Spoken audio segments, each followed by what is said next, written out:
Welcome back to the Legal Brief, the show where we crush the various legal myths and misinformation surrounding various areas of the gun world. I'm your host, Adam Kraut, and today we're talking about the traditionally anti-gun Ninth Circuit, confirming that openly carrying a gun in public is protected by the Second Amendment.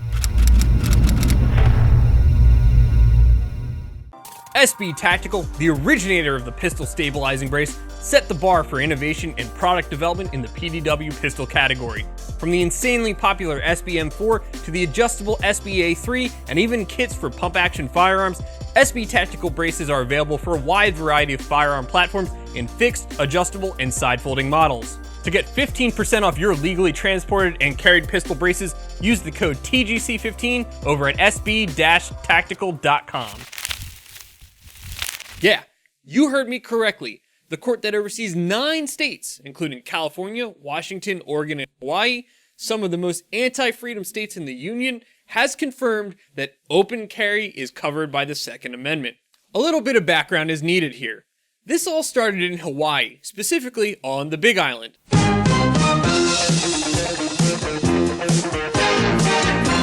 Hawaii is certainly not known for being the most gun-friendly place in our country. The law there generally requires that gun owners keep their firearms at their place of business, residence, or sojourn. As with almost everything, there are always exceptions.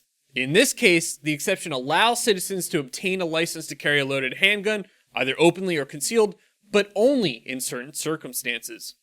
To carry a concealed firearm, a person must show reason to fear injury to their person or their property. Alternatively, in order to obtain a license to openly carry a firearm, the person must show that urgency or need has been established and that they are engaged in the protection of life and property. Compound this with the county's own regulation that open carry is proper only when the license holder is in the actual performance of his duties or within the area of his assignment, and you can see what a mess this is. And, as you may have guessed, without a license, a person may only transport an unloaded firearm in an enclosed container to and from a place of repair, target range, licensed dealer, firearms exhibit, hunting ground, or police station, and can only use those firearms while actually engaged in hunting or target shooting. Now, the actual case at hand. George Young had applied 2 separate times in 2011 for a license to carry a handgun, either openly or concealed. Given Hawaii's draconian laws, he was denied a license on both occasions. So, he sued, arguing that the county of Hawaii violated his Second Amendment rights by enforcing the state's limitations on issuing those licenses. The county in turn argued that the Peruta case already addressed his arguments because the Ninth Circuit had already ruled there was no Second Amendment right to carry concealed firearms in public. And for those of you that don't remember, Peruta challenged California's requirement that an applicant show good cause that distinguishes them from the mainstream and places them in harm's way. In that case, the Ninth Circuit ruled that there was no violation of the Second Amendment. However, as the court acknowledged, it had not addressed whether there was a right to open carry a firearm in public. The court begins by acknowledging that it will need to employ a 2-step test. The first step being whether the challenged law prevents someone from exercising their right under the Second Amendment, and the second step of applying the appropriate level of scrutiny to see if it passes constitutional muster. The opinion even quotes Justice Thomas's dissent from a denial certiorari to note that the Second Amendment is not only not a second-class right, but it's also not a constitutional orphan. As you may expect, the analysis begins with an examination of the text of the Second Amendment and the Supreme Court's decisions in Heller and McDonald. Notably, the court focuses in on Heller's description of the word bear, and that it means to wear or carry upon the person, or in the clothing or in the pocket, for the purposes of being armed and ready for offensive or defensive action in a case of conflict with another person.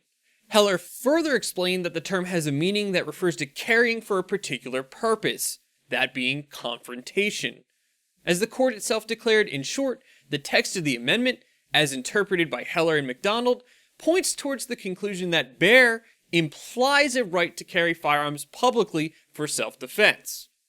The court then turned to a number of texts written about the Second Amendment for guidance, in particular to understand how the Founding Fathers understood the idea of bearing arms. Perhaps the most important being Sir William Blackstone's commentaries on the laws of England. Blackstone himself stated that the 1689 English Declaration of Rights provided the natural right of resistance and self-preservation, and the right of having and using arms for self-preservation and defense.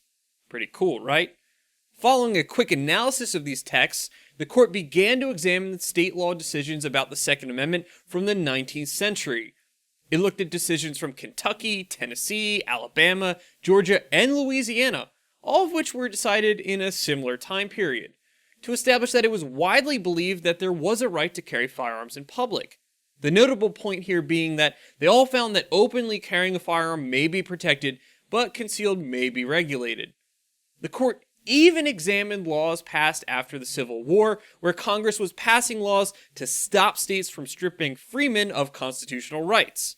As the court said best, to summarize the history canvassed thus far, the important founding era treatises, the probative 19th century case law, and the post-Civil War legislative scene each reveals a single American voice. The right to bear arms must include, at the least, the right to carry a firearm openly for self-defense. The opinion also pulls no punches when it comes to the dissenting opinion. For example, when discussing surety laws, or laws that required people who carried weapons to post bonds or surety to ensure their good behavior, the dissent erroneously characterized the laws as imposing a severe restriction on the public carry of weapons, absent good cause to fear injury, and it fails to mention the limiting citizen compliant mechanism present in virtually every single one of those quoted sources. While the county argued that the court should consider English law predating the Second Amendment to actually understand the Second Amendment, the court declined to do so.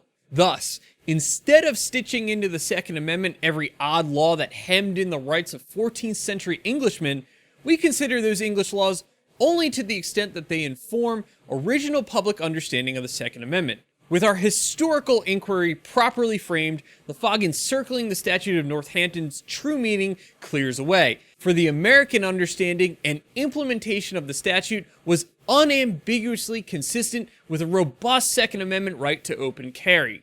The court, finding that the statute burdened Young's conduct under the Second Amendment, moved on to the next part of its test. Finding that the carrying of a firearm openly for self-defense falls squarely within the core protection of the Second Amendment, the court then determined whether the law amounted to the destruction of that right. As best explained by the court itself, restricting open carry to those whose jobs entail protecting life or property necessarily restricts open carry to a small and insulated subset of law-abiding citizens. Just as the Second Amendment does not protect a right to bear arms only in connection with a militia, it surely does not protect a right to bear arms only as a security guard. The typical law-abiding citizen in the state of Hawaii is therefore entirely foreclosed from exercising the core Second Amendment right to bear arms for self-defense. The court also rejected the dissent's belief that the analysis could have been done under intermediate scrutiny, a lesser standard. As the court concluded, but, for better or for worse, the Second Amendment does protect a right to carry a firearm in public for self-defense. We would thus flout the Constitution if we were to hold that, in regulating the manner of bearing arms, the authority of the state has no other limit than its own discretion.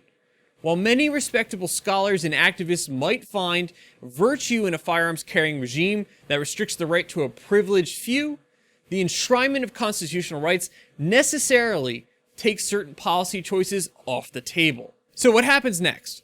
The county could petition to have the case reheard en banc or as a whole by the court. This case was originally heard in front of a 3-judge panel. As we saw with the Fourth Circuit's decision in relation to the assault weapons ban in Maryland, an en banc court hearing could result in a different finding than the panel itself. The county could also petition the Supreme Court to hear the case. If denied, the Ninth Circuit's ruling will stand. Alternatively, the county may elect to not file an appeal and leave the decision intact. So, as it stands with this decision, it means that all the states within the Ninth Circuit, yes, including California, will have to allow some form of open carry to not infringe on its citizens' Second Amendment rights. Time will tell if states like California play ball, or if they'd be beaten into submission by the courts. That's it for this episode of The Legal Brief. If you learned anything from the show, help us out, hit that like button, and make sure you share it with your friends. Don't forget to get subscribed, and if you enjoyed the video, consider supporting us via the links down in the video description. Be sure to check out the Gun Collective podcast live on Thursday nights on YouTube or find it on iTunes. And as always, thanks for watching. In order to obtain a license to openly carry a firearm, the Persian hashed the show that... I felt that.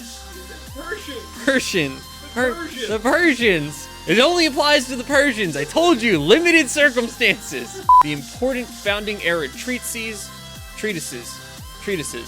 Yeah, all right. Treatises. Surety. So, as it stands with this decision. The shirts worn in today's video on the Gun Collective have been provided by Patriot Patch. Closed captions have also been brought to you by Patriot Patch Company. Be sure to click the link in the video description to check out all of their great products, including their cleaning mats.